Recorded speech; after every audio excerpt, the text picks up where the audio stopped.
Cruzando Fronteras vamos a conocer hoy a un joven, bueno, un joven adulto, Fernando Bonete Vizcaíno, que es profesor doctor de la Facultad de Humanidades y Ciencias de la Comunicación de la Universidad CEU San Pablo de Madrid. En 2019, Fernando fue seleccionado como uno de los 500 jóvenes expertos e investigadores de todo el mundo participantes en el evento mundial The Economy of Francesco. De él hablaremos también de fe y literatura. Pues contamos ya en nuestro programa en Cruzando Fronteras con Fernando Bonete, al que le damos una bienvenida muy cordial. Hola Fernando, ¿qué tal estás?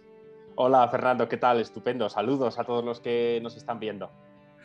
Pues la verdad que estamos muy contentos de que estés aquí con nosotros, porque yo creo que tú eres una persona que aporta mucho, bueno, en diversos campos y especialmente en el de la cultura.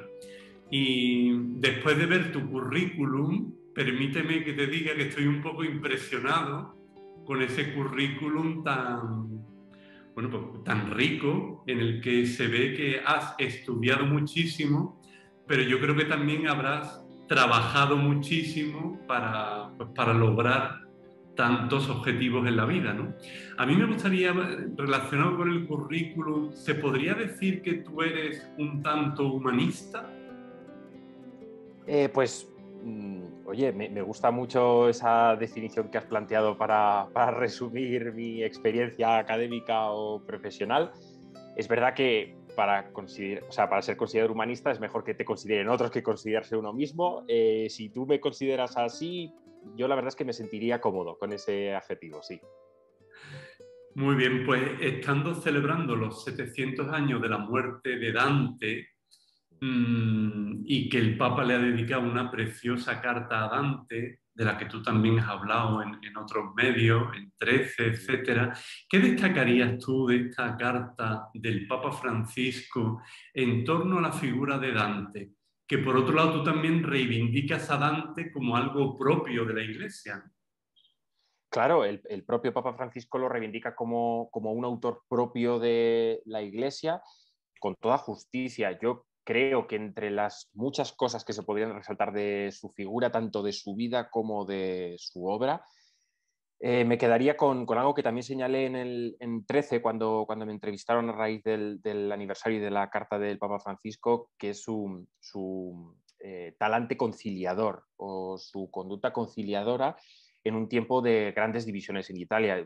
No se pueden entrar en pormenores porque no tenemos el tiempo ni es el lugar, ¿no?, de dar lecciones o clases de historia, pero bueno, tenemos una división muy conocida, muy célebre de aquel entonces entre gibelinos y güelfos, entre detractores o entre seguidores del Papa por aquel entonces o o del gobierno, y en ese escenario de conflictos y de división, Dante ocupa, digamos, una figura en pro de la paz y la mediación.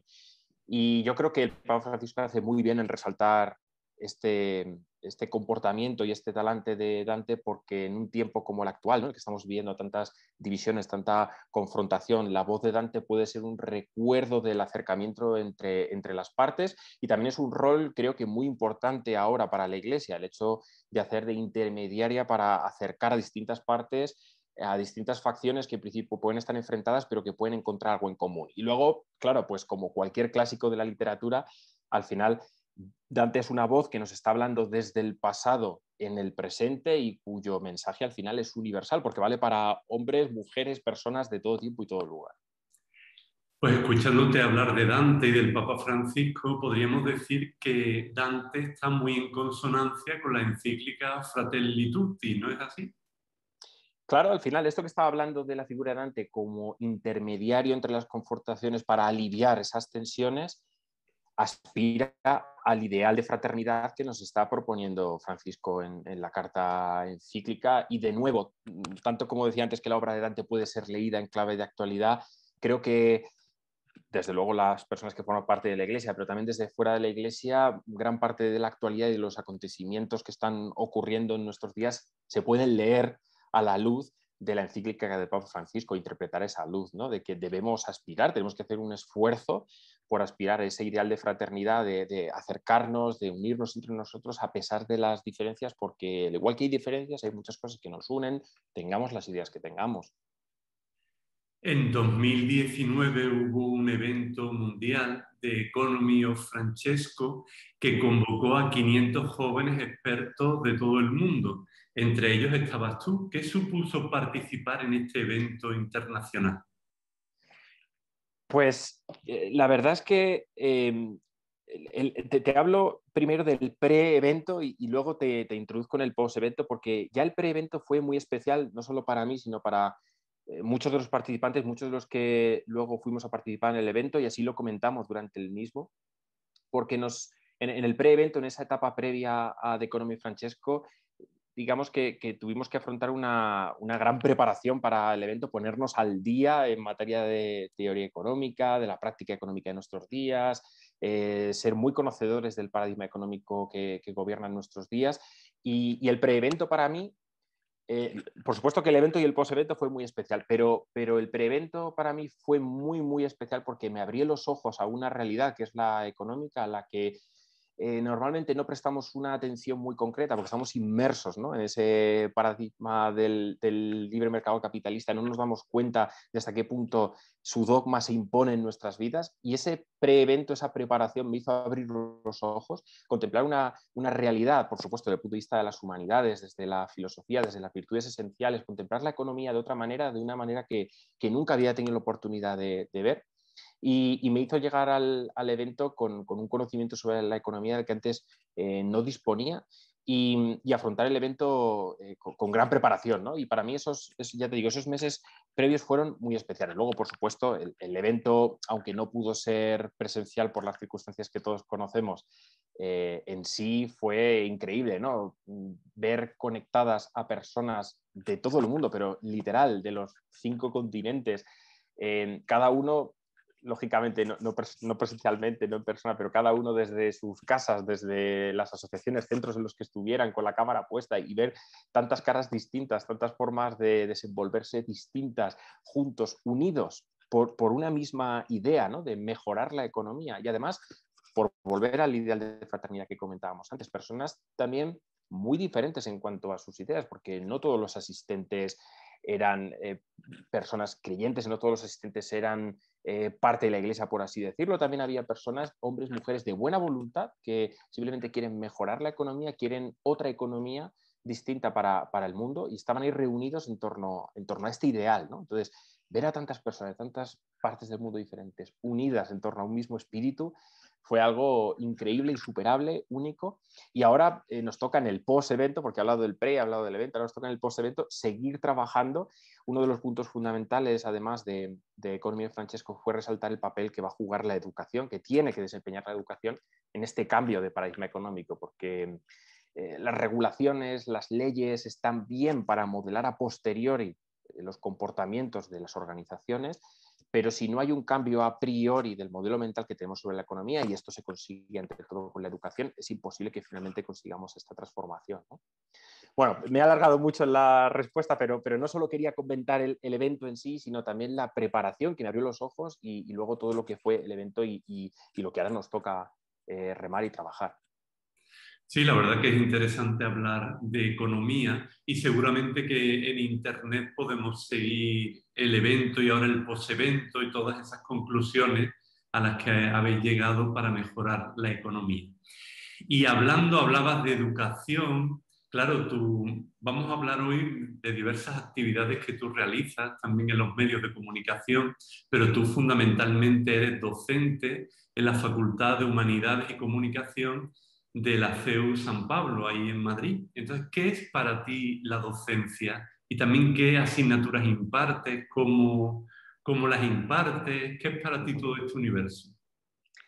Bueno, por resumir mucho la cuestión, para mí la docencia es un encuentro, un encuentro con diferentes aspectos, ¿no? Un encuentro de mí mismo con los libros y con los pensadores que ya han estudiado la materia o las materias que tengo que impartir, un encuentro también de mismo con otros profesores, colegas, investigadores que también están estudiando ese tema o están estudiando otros que enlazan con mi materia, y un encuentro con los alumnos, con quienes van a recibir ese conocimiento que tanto otros antes que yo, como otros a la vez que yo, como yo mismo, hemos estudiado y hemos atendido antes que ellos, ¿no? Entonces, para mí es ese triple encuentro de mí de yo mismo con los libros y con los estudiosos del tema, de yo mismo con mis colegas, profesores, investigadores y de mismo con los alumnos. Y luego, contestando la segunda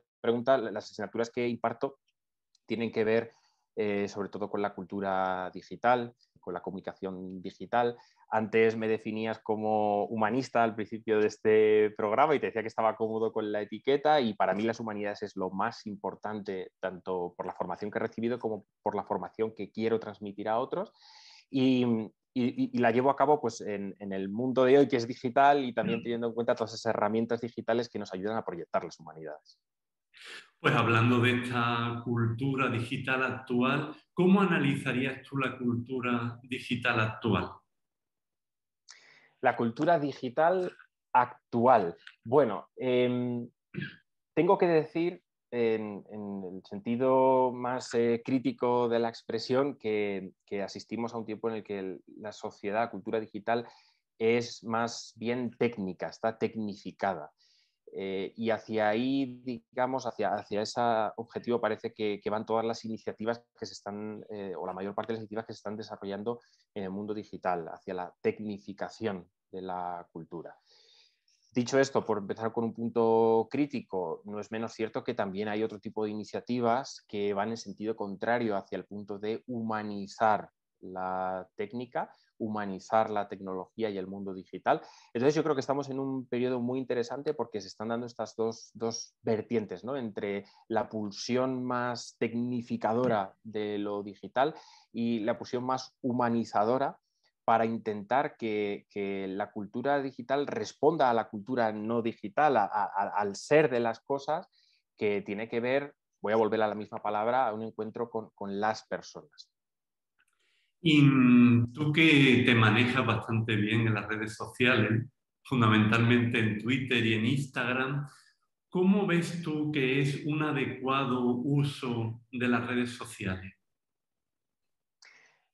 No voy a ser nada innovador con la respuesta, en el sentido de que el uso correcto de las redes sociales es el mismo que el uso correcto de las relaciones en la vida no digital, en la vida analógica, en la vida real. No hay ningún tipo de, pues esto, innovaciones o novedad en este sentido, ¿no? Uno debe comportarse en redes sociales o debe usar las redes sociales como debe comportarse, con las mismas normas de educación y de respeto ante la dignidad de la persona que tendría fuera de las redes sociales. No creo que haya nada nuevo que reseñar en este punto, ¿no? Al final, las redes sociales son una herramienta, es decir, no son el sujeto de la acción, son el objeto. El sujeto de la acción, que es la persona, tiene el poder de utilizarlas bien o utilizarlas mal. Pero esto que sucede con las redes sociales sucede con cualquier herramienta dentro o fuera del mundo de Internet. La persona tiene la opción de utilizarlas bien o utilizarlas mal.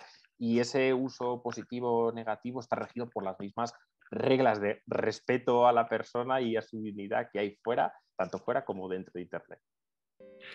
Muy bien, pues en este momento de la entrevista, Fernando, vamos a traer una sorpresa. Vamos a irnos hasta un estudio de televisión y todo. Y hay alguien, una periodista, bueno, que te valora muchísimo, y que ella en sí es una mujer que yo creo que es un referente para el periodismo en la actualidad. Así que, si te parece, la escuchamos.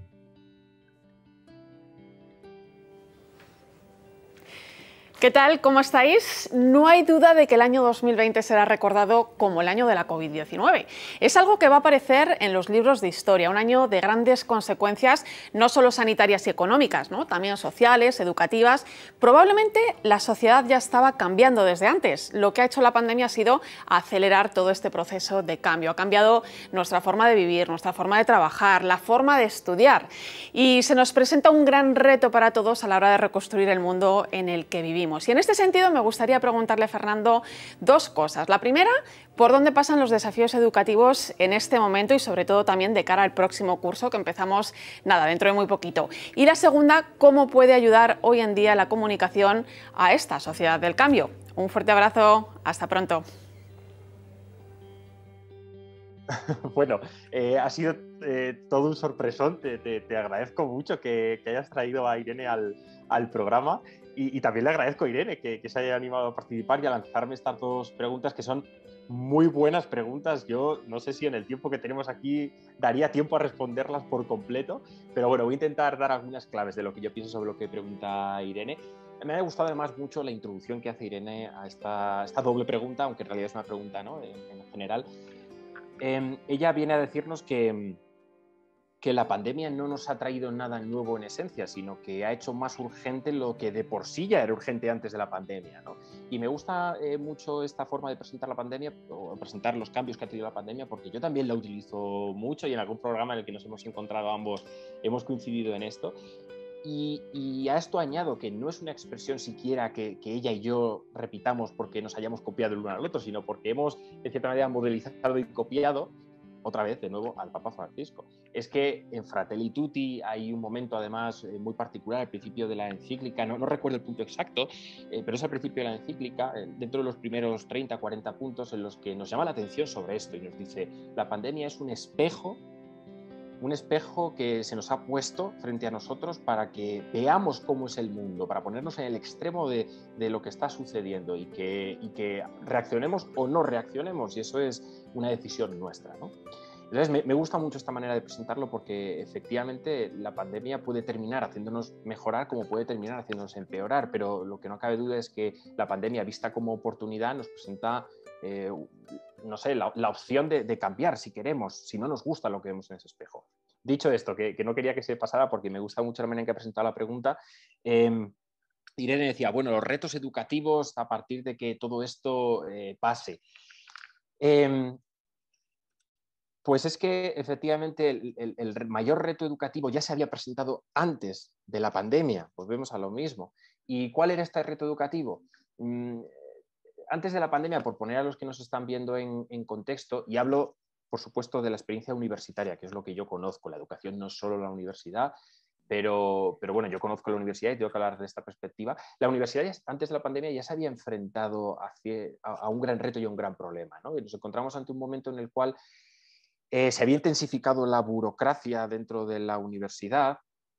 A los profesores se nos pide cada vez más que hagamos tareas que no son las estrictamente educativas dentro del aula, sino también tareas de gestión, tareas administrativas, frente a las que no terminamos de estar preparados, porque nuestra función es educar, no tanto ponernos a administrar ni a gestionar, ¿no? Al menos una gran parte de profesores no está preparado para esto, ¿no? Pero cada vez se nos exige más esto. O sea, que eso un poco nos saca de nuestro hábitat natural, que es la enseñanza pura y dura.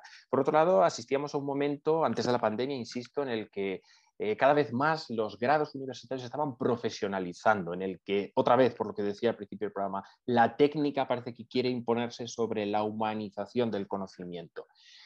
Y tercero, un momento en el cual el número de universidades cada vez es mayor y cada vez la competitividad entre universidades se establece más en términos empresariales que académicos. Entonces, en esa triple vertiente, en esa triple problemática que ya existía antes de la pandemia, llega la pandemia.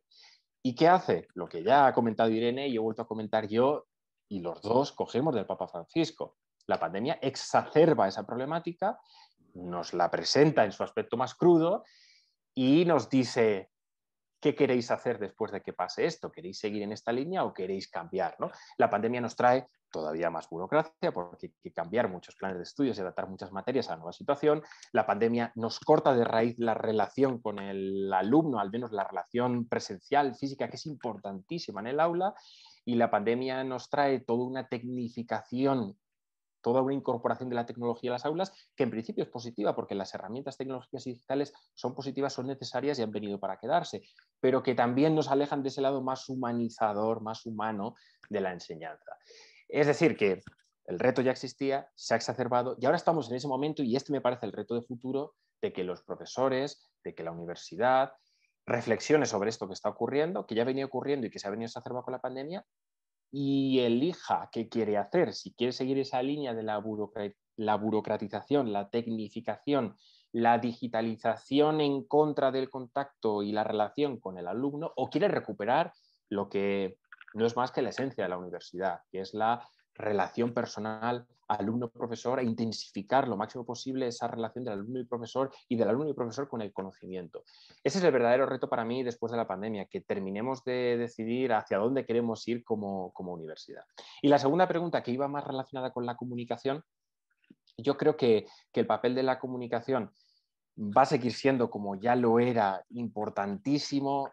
Y para mí ese valor importantísimo de la comunicación, por ir a algo más concreto, reside en su poder para conectar a las personas. Si antes de la pandemia ya era importante la comunicación, si durante la pandemia ha sido más importante todavía la comunicación, porque gracias a estas herramientas tecnológicas que digo, hemos incorporado a los procesos, hemos podido seguir teniendo esa relación entre nosotros, después de la pandemia va a ser vital que sigamos utilizando la comunicación para crear nexos de unión o recuperando nexos de unión más humanos. Qué importante eso de recuperar esos nexos de unión y de tender puentes entre unos y otros. Y bueno, pues le agradecemos mucho a Irene tanto la introducción como las dos preguntas y también el cariño que ha puesto en realizar su intervención. Y bueno, hablando de Irene, hablando de la COPE, de 13, de los medios en los que colaboras, tú habitualmente colaboras en la linterna de la iglesia de COPE, los viernes por la noche con Irene, también en el programa Periferias con Ana Medina, y bueno, en la revista Iglesia, en Vida Nueva, en otros medios. Cuéntanos un poco todas estas colaboraciones.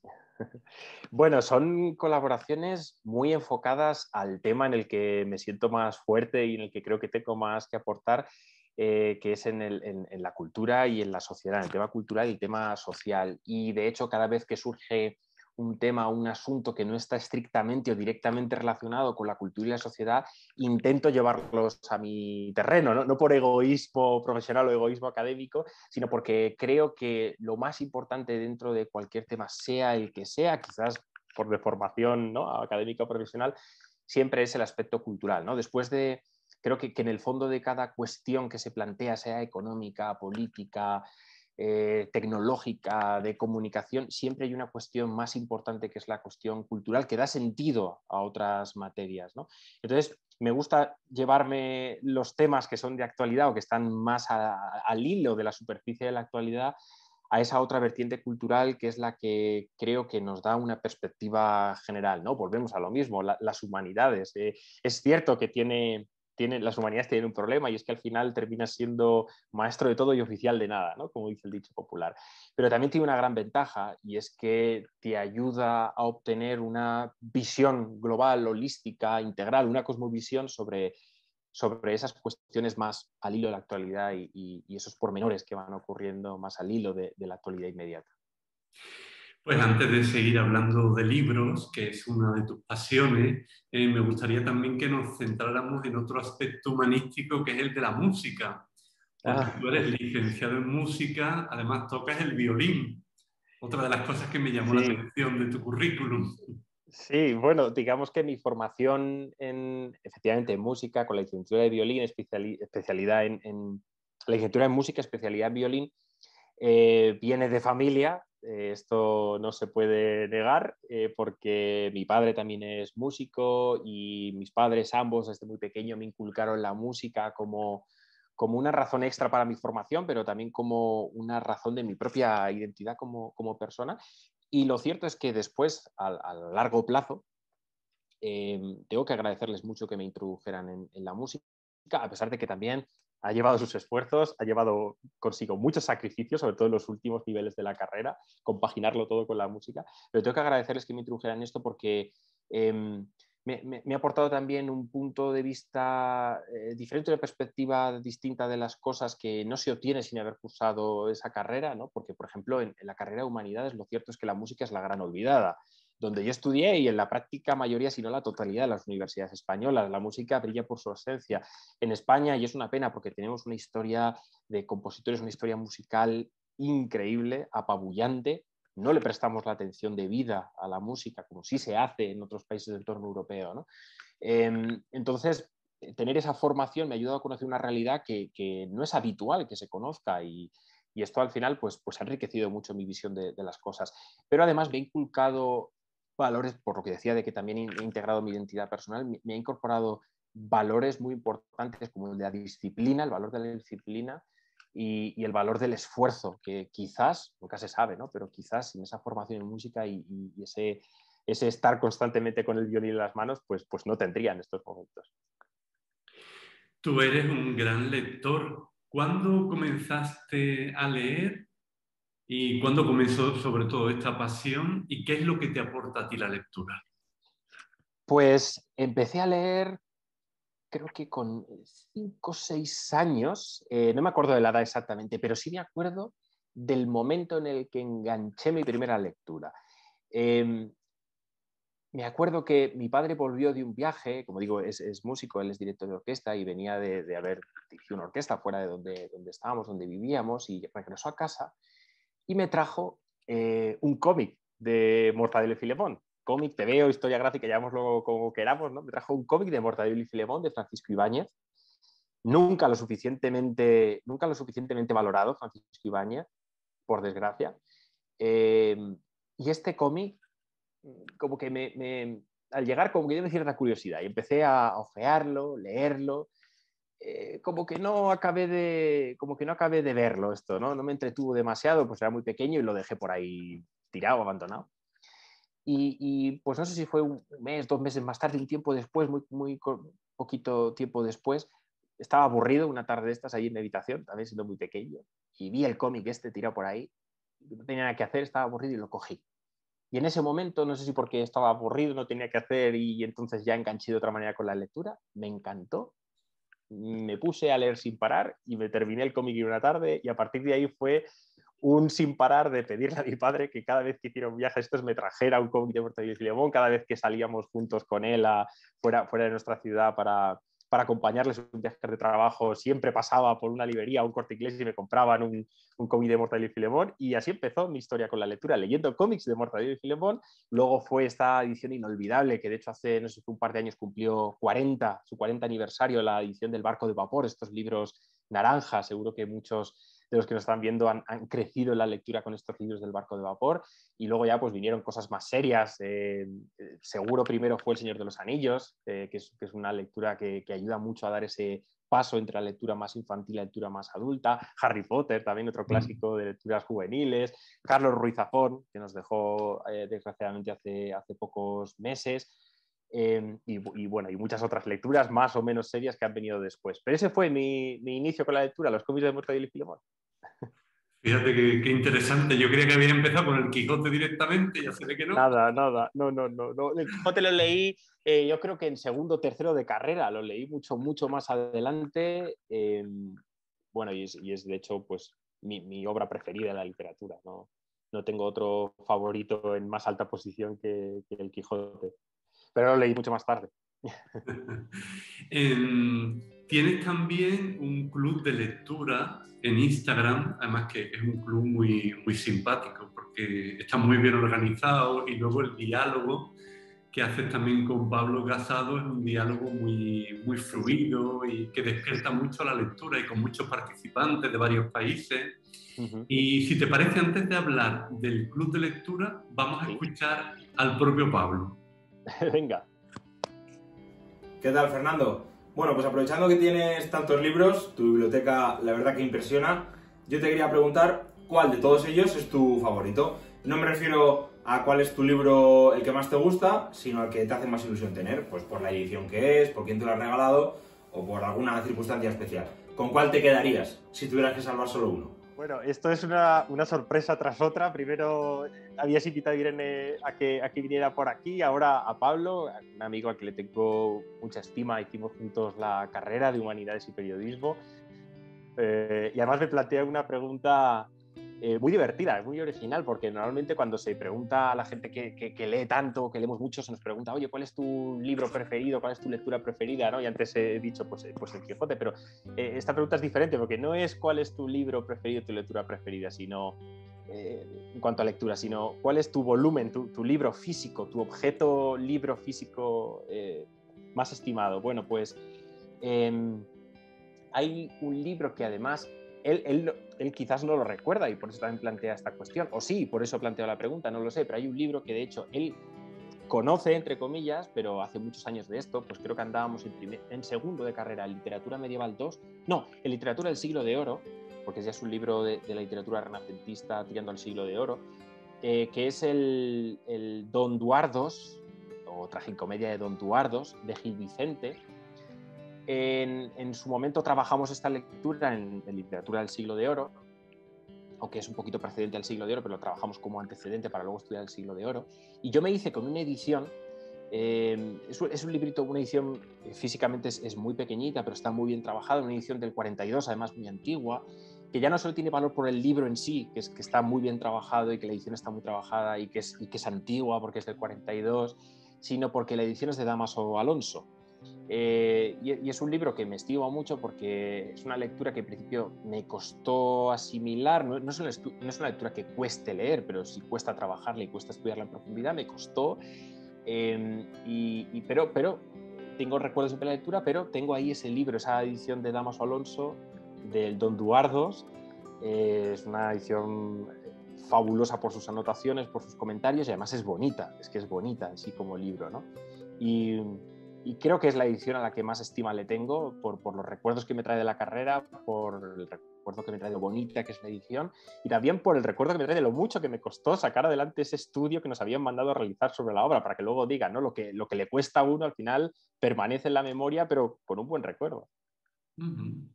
Pues le agradecemos mucho a Pablo el que haya estado aquí con nosotros en el programa. Y también, bueno, cuéntanos algo de este club de lectura, cómo surge, Sí. cuándo es el club, cómo podemos participar en él.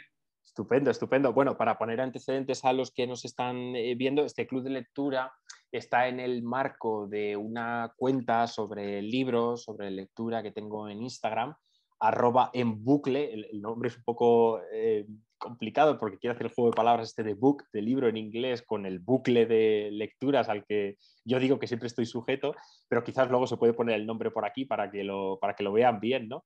Bueno, pues en esta cuenta que tengo en Instagram sobre libros y lectura, que por eso estamos hablando constantemente de libros y lectura en este programa, también por la cuenta que tengo ahí, pues como iniciativa adicional a lo que ya venía haciendo en la cuenta, que era publicar posts sobre libros, vídeos sobre recomendaciones literarias, sobre novedades editoriales, pues tenemos este club de lectura que lo hemos hecho en colaboración con Alianza Editorial. Llegué a un acuerdo con Alianza Editorial para que nos prestaran las lecturas y tenemos este club de lectura que lo celebramos una vez al mes, el último jueves de mes, para que no tenga pérdida, excepto excepciones, es el último jueves de mes.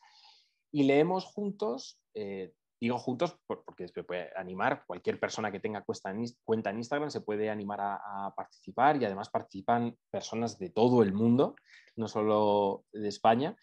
Leemos un clásico al mes. Llevamos, este va a ser el de la próxima semana, el del jueves 29, va a ser, aunque no sé cuándo se emitirá esto que estamos grabando ahora, pero bueno, el jueves 29 tenemos el cuarto club de lectura y hemos leído ya a Dostoyevsky, hemos leído a Flaubert, hemos leído a Kafka y la próxima lectura, la del 29 de julio, es Macari Durá. Y esto, pues nos reunimos para comentar la lectura el último jueves de cada mes, un clásico. ¿Y cómo se puede participar? Pues bien, siguiéndome y ya dejándome comentarios previos al club de lectura, a la celebración del club de lectura en mensajes directos, mensajes privados de Instagram.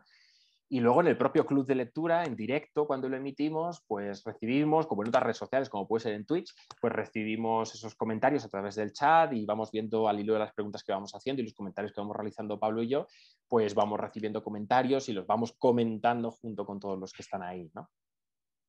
Qué bien. Y ahora de cara al curso que viene, de cara a septiembre, ¿cuándo comenzaréis el club de lectura?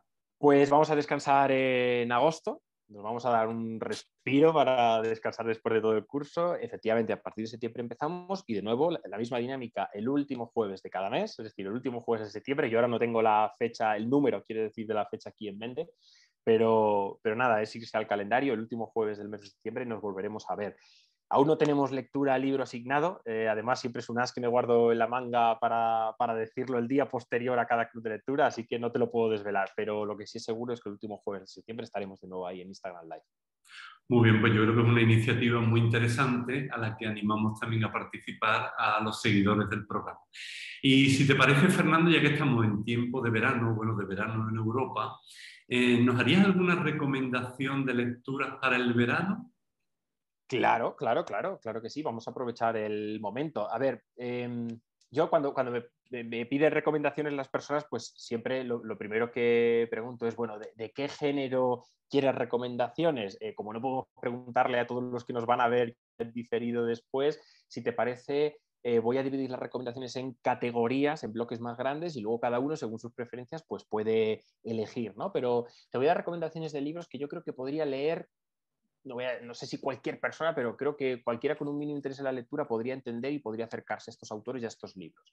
A ver, en el ámbito de los clásicos, yo creo que este año, este verano, es el momento de aprovechar para leer alguna, no sé si novela, pero alguna novelita, algo más corto, de autores que este año cumplen años aniversario, quiero decir. Por ejemplo, tenemos a Dostoyevsky y a Flaubert. Este 2021 se cumple el bicentenario de su nacimiento, nació en 1821, ambos. Yo creo que de ambos se pueden leer cosas, ¿no?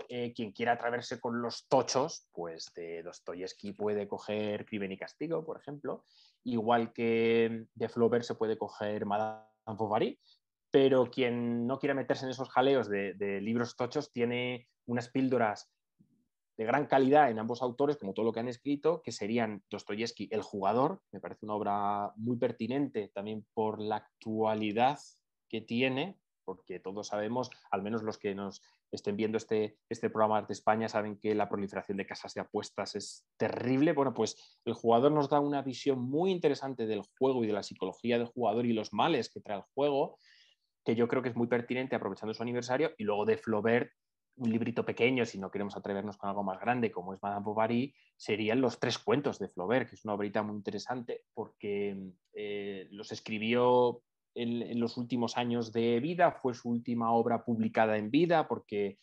después es verdad que tenía obras todavía pendientes de publicar, pero ya le sobrevino la muerte. Entonces, es su última obra escrita en vida, tiene una gran influencia de su biografía, sobre todo de su última biografía. Vemos a un Flaubert muy interesante porque son 3 cuentos, tienen diferentes estilos cada uno de esos cuentos, pero a la vez están ligadas con un hilo temático único en esos 3. Además, hay un tono teológico en los libros muy interesante, que no ha sido muy estudiado dentro de Flaubert. Bueno, es una obrita, yo creo, muy interesante para acercarse a este autor y en concreto pues, a estos 2 autores que hemos comentado, Dostoyevsky y Flaubert. Eso en el ámbito de los clásicos. No sé si quieres que siga recomendando en otros ámbitos. Okay. Sí, por ejemplo, no sé, en novela histórica, ¿qué recomendarías? Vale, bueno, novela histórica, más allá de Santiago Posteguillo, que por supuesto es como una especie de clásico contemporáneo que todo el mundo lee del ámbito de la novela histórica. Sí, o por ejemplo Martel, que es otra escritora, en este caso habitual en la novela histórica, pues yo atendería a una publicación muy reciente que nos ha venido de la editorial San Pablo, del padre Fortea, que es Paulus, el león de Dios. De hecho, lo tengo por aquí porque estaba revisando algunos pasajes que he leído hace poco y hasta lo puedo enseñar y todo. Paulus, el león de Dios. Es una novela histórica muy interesante porque nos descubre el día a día, no la generalidad, ni solo las aventuras, ni solo la trama suspense de la vida de San Pablo, sino la vida, el día a día de San Pablo antes de convertirse en San Pablo y una vez ya se convirtió al cristianismo, al catolicismo, y también el día a día de la vida de las primeras comunidades cristianas en el siglo I. Es muy interesante conocer esos detalles. Es verdad que quizás no es la típica lectura pues esto, llena de aventuras y tramas alocadas que a veces esperamos de una novela histórica, pero igualmente es muy entretenida y para quienes tengan interés en este periodo histórico y la figura de Pablo, ¿no? O de San Pablo después, pues yo creo que les va a gustar mucho. Yo recomendaría esto, la novela histórica. Por supuesto, si no, pues siempre tenemos a los habituales, pues la trilogía de Trajano de Santiago Posteguillo, pues un clásico que, no sé si te gusta la novela histórica, pues hay que leer. Bueno, pues esta sería mi recomendación en novela histórica. Y pasando a otra categoría, por ejemplo, a la ciencia ficción, ¿qué recomendarías? Pues me alegro mucho que me pidas recomendaciones de este género o recomendaciones directamente de género, porque parece que la literatura de género es una literatura menor o alejada de lo que es la literatura literaria, o sea, la literatura más artística, y para nada. Hay obras sobresalientes, ya no solo en la historia de la literatura, sino también en la literatura contemporánea actual dentro de la literatura de género, tanto de la ciencia ficción como de la fantasía, como la novela negra, o como esto que estábamos comentando, la novela histórica. Yo de ciencia ficción me iría a igual que antes a la novela histórica, a las novedades editoriales. Nos han llegado dos novedades fabulosas en cuanto a por el interés de los temas y también por lo entretenido que es la lectura, por supuesto. Por un lado tenemos a Margaret Atwood, que la mayor parte de los espectadores la conocerán porque es la escritora detrás del Cuento de la criada, que era un libro pero luego se convirtió en serie en HBO y ha tenido pues un gran seguimiento, ¿no? la serie. De hecho, hace poco se estrenó la última temporada. Y Margaret Atwood llega ahora de la mano otra vez de Editorial Salamandra, que es la editorial que le publica en España, con una trilogía que ya tiene sus años, porque se publicó, al menos el primer volumen se publicó en 2003, o sea que ya han pasado casi 20 años de su publicación. En España se había publicado ya, pero en una edición que al final se terminó descatalogando en ediciones B, y ahora Salamandra la ha recuperado en una nueva edición. Y es muy pertinente, aunque se haya escrito hace 20 años, porque el tema de fondo son las alteraciones genéticas en las personas, es decir, el mejoramiento humano, esto que ahora está tan de moda con el transhumanismo, por eso digo que es muy pertinente esa reflexión sobre el mejoramiento humano y los males que puede traer el mejoramiento humano, o el hecho de que el hombre se crea Dios o aspire a ser Dios. Y tiene también un tema de fondo muy interesante, que es la religión en sí, y la generación de una nueva religión dentro de una sociedad distópica apocalíptica. Se lee de un sorbo, como se suele decir. Es entretenidísimo, pero eso no es renuncia a la calidad editorial, que Margaret Atwood es suprema, es total, y además, digo, los temas son muy interesantes. Y luego, por terminar con recomendaciones de ciencia ficción, se ha publicado ahora Proyecto Hail Mary. Es del autor de El Marciano, de nuevo, un libro que también se llevó a la gran pantalla y que creo que también puede gustar mucho. Este libro de Proyecto Hail Mary, que si lo traducimos es Proyecto Ave María, por no desvelar muchos detalles de la trama, porque ahí reside un poco la gracia del libro, va directamente, vamos a decirlo así, de que el sol se está apagando y la Tierra va a desaparecer si no se le pone remedio. Y a partir de ahí, pues una serie de científicos van a activar un dispositivo para solucionar ese problema. No cuento más para no desvelar nada, pero tiene un trasfondo muy interesante que es el encuentro con el otro diferente, el encuentro con entes que son distintos a nosotros y cómo incluso a través de las diferencias, parece que estamos volviendo todo el rato sobre lo mismo, pero quizás sea el gran tema de nuestro tiempo, cómo a pesar de las diferencias podemos establecer nexos de unión. Bueno, pues este libro yo también lo recomiendo, además se va a llevar a la gran pantalla, Proyecto Hail Mary, o al menos Ryan Gosling, el actor, ya ha puesto ahí su dinero, su pasta para producir la película próximamente. Así que, de nuevo, como El Marciano, pues volveremos a ver a Andy Weir, al escritor, de nuevo en la gran pantalla. Pues bueno, unas recomendaciones muy interesantes para este verano. Y bueno, a mí me gustaría también preguntarte, claro, tú tan amante de los libros, te tengo que preguntar que, ¿qué supone para ti la Biblia como libro también? Bueno, la Biblia no es que solo sea un libro o el libro, ¿no? Es, ¿cómo decirlo? Un libro de libros, ¿no? Es igual que cuando nos referimos a la Catedral de Burgos, que son muchas catedrales dentro de una gran catedral, no sé, no sé expresarlo con palabras, ¿no? Lo que siente uno al entrar ahí.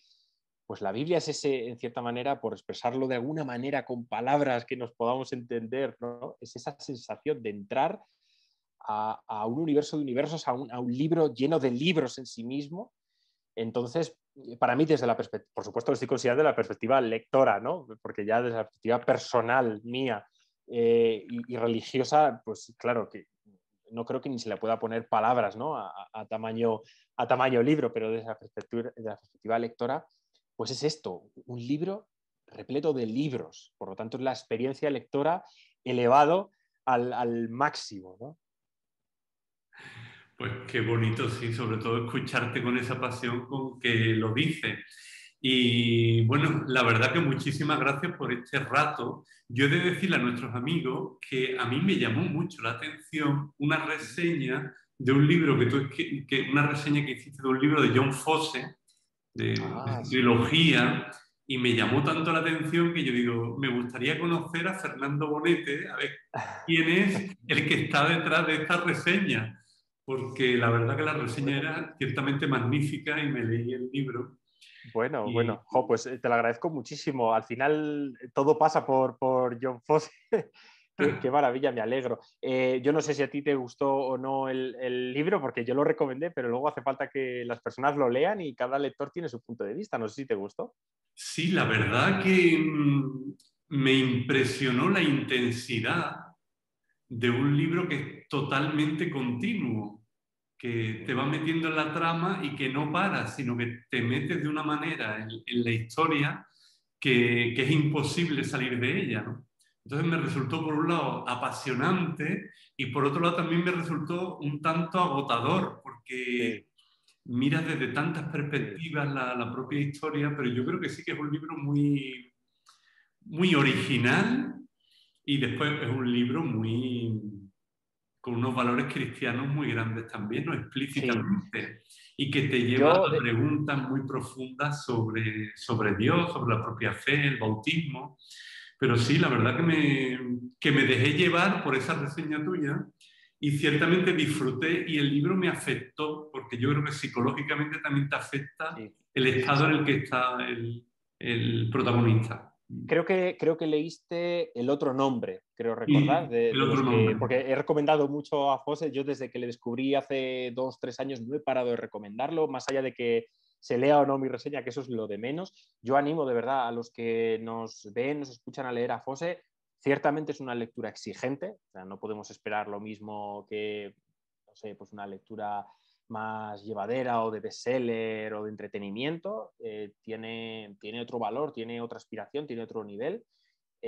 Pero si no, a los que nos ven no les importa aspirar a ese otro nivel y esforzarse un poco en descubrir autores que quizás apuestan por otra literatura completamente literaria, yo de verdad lo recomiendo. Además, por decirlo desde el punto de vista de la Iglesia, es uno de los pocos escritores contemporáneos actuales de gran calidad y aspirantes al Nobel católicos que nos quedan. O sea que yo le daría el valor que merece.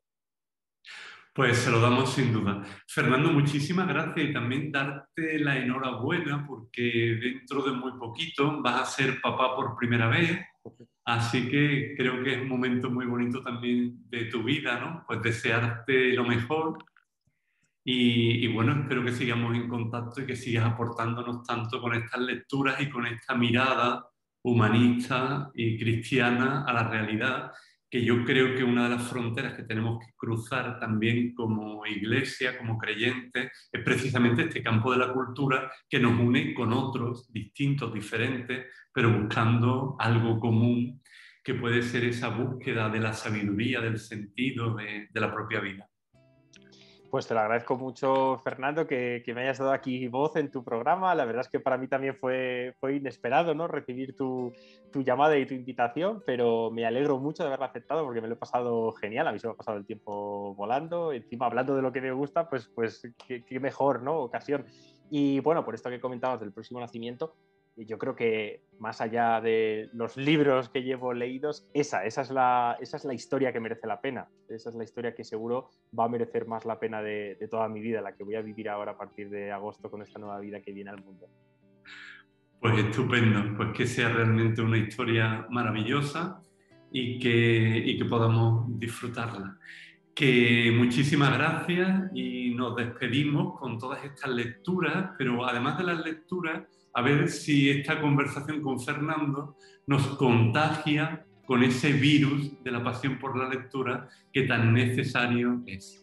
Pues Fernando, hasta muy pronto, y también a todos los amigos que nos siguen, pues darles las gracias e invitarles a leer. Hasta muy pronto.